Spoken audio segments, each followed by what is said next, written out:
జై శ్రీరామ్. నేను మీ ధనుంజయ్ హిందూ. ఈ వీడియోలోని కంటెంట్ మీకు నచ్చినట్లయితే సబ్స్క్రైబ్ చేసుకోండి. భారతదేశపు నిజమైన హీరోలలో ఒకరైన శౌర్యం, ధైర్యం మరియు ఆత్మగౌరవానికి ఉదాహరణగా నిలిచిన వ్యక్తి మేవాడ్కు చెందిన మహారాణా ప్రతాప్ సింగ్ గురించి తెలుసుకుందాం. అసలు ఎవరి మహారాణా ప్రతాప్?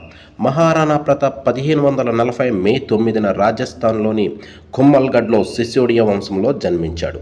తండ్రి మహారాణా ఉదయ్ సింగ్, తల్లి జయవంతి భాయ్. మహారాణా ప్రతాప్ 7.5 అడుగుల ఎత్తు, 70 కేజీల ఇనుప కవచం, రెండు వైపులా పదును కలిగిన కత్తి, 80 కేజీల ఈటి.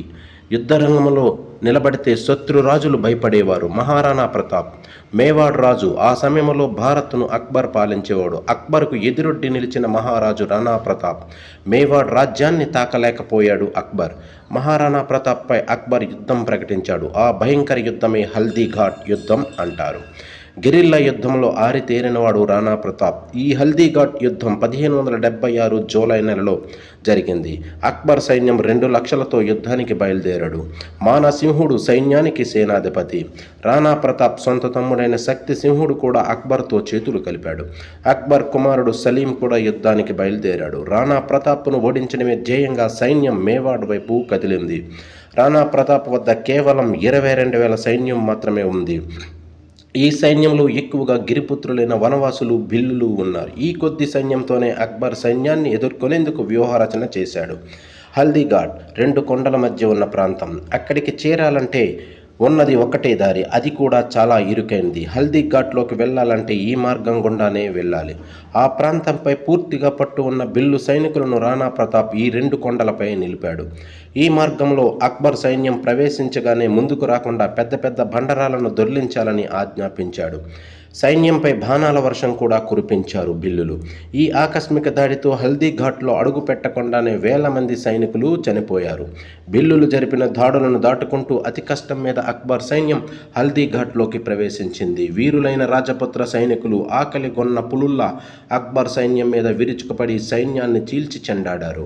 మహారాణా ప్రతాప్కు అత్యంత ఇష్టమైన అశ్వం చేతక్ అధిరోహించి శత్రు సమూహంలోకి చొరబడి శత్రువులను నరికివేయడం మొదలుపెట్టాడు. అరివీర భయంకరంగా సైనికులు నరికివేస్తున్న రాణా ప్రతాప్ ముందుకు వచ్చేందుకు ఏ మొఘలు సైనికుడు కానీ, సేనాని కానీ ఎవ్వరూ సాహసం చేయలేదు. దేశద్రోహి, ధర్మద్రోహి అయిన మాన్ సింగ్ రాణా ప్రతాప్ ముందుకు వచ్చాడు. మెరుపు వేగంతో చేతక్ను మాన్ సింగ్ వైపు పరిగెత్తించాడు రాణా ప్రతాప్. రాణా ప్రతాప్ తన శూలాన్ని మాన్ సింగ్ వైపు విసిరాడు. గురి తప్పి ఏనుగు తలకు తగిలింది. ఏనుగు బాధతో పరిగెత్తడంతో మాన్ సింగ్ ప్రాణాలు దక్కించుకున్నాడు. మహారాణా ప్రతాప్ దృష్టి అక్బర్ కుమారుడు సలీంపై పడింది. ఏనుగు వైపు చేతక్ను పరిగెత్తించాడు. చేతక్ తన 2 కాళ్ళను ఏనుగు తలపై ఆనించింది. తన దగ్గర ఉన్న శూలాన్ని విసిరాడు సలీంపై. అప్పుడు కలిసి రాలేదు కాలం.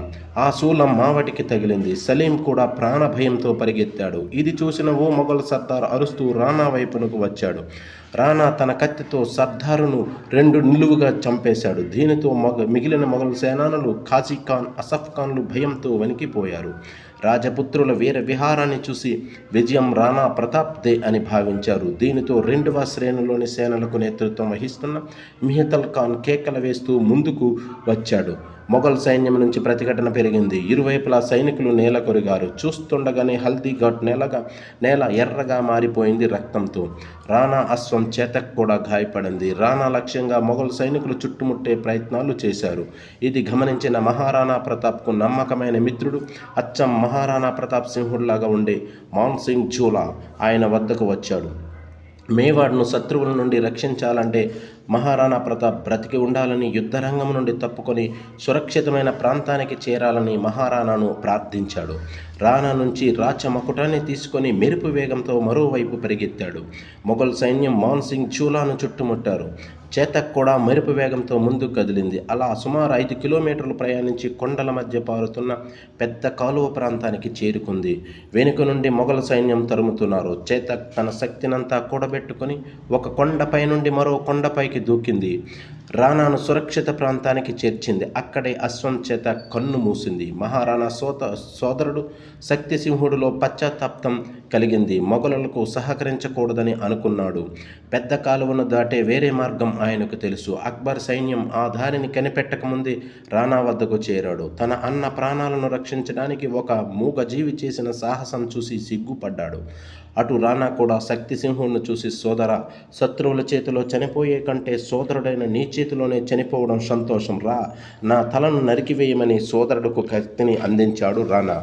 ఆ మాటలు విని శక్తివంతుడు గుండెల్లో గుచ్చుకున్నాయి. రాణా కాళ్ళపై పడి కంట తడి పెట్టాడు. క్షమించమని కోరాడు. తన అశ్వాన్ని రాణాకు ఇచ్చాడు.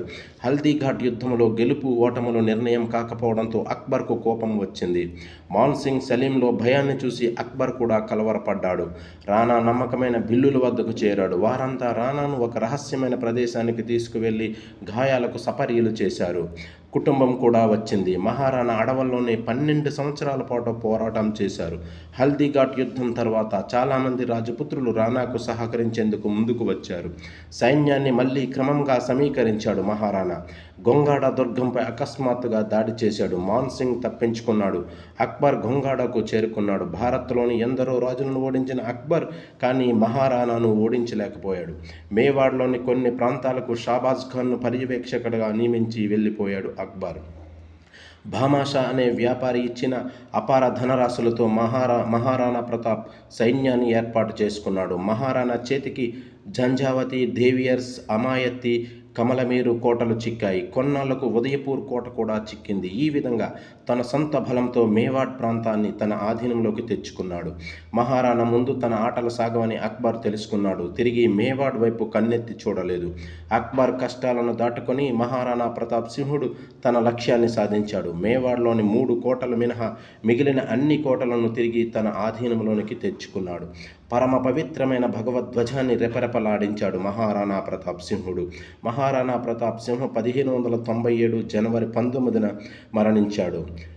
మన దేశం, మన సంస్కృతి కోసం, మన ధర్మం కోసం పోరాటం చేసిన మహారాణా ప్రతాప్ సింహుడు మనకు నిత్యం సదా స్మరణీయుడు. జై హింద్. భారత్ మాతా కీ జై.